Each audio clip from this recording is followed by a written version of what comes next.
Ito yung taong hindi lang basta kaibigan, hindi lang basta nakakasama sa galaan, hindi lang basta katropa o kabarkada, kasi ito yung taong maiintindihan ka, na para bang magkadugo kayong dalawa. Sa panahon ngayon, iilan na lang sila. Madalang ka nang makahanap ng isang taong magiging totoo sa'yo. Yung masasandalan mo kapag pakiramdam mo nag-iisa ka sa mundo.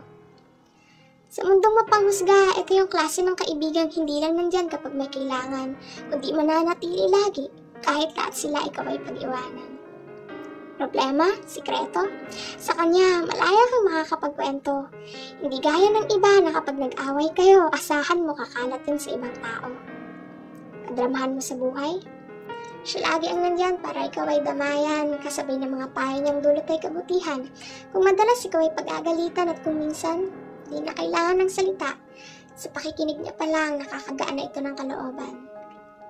Ganyan ang matalik kong kaibigan.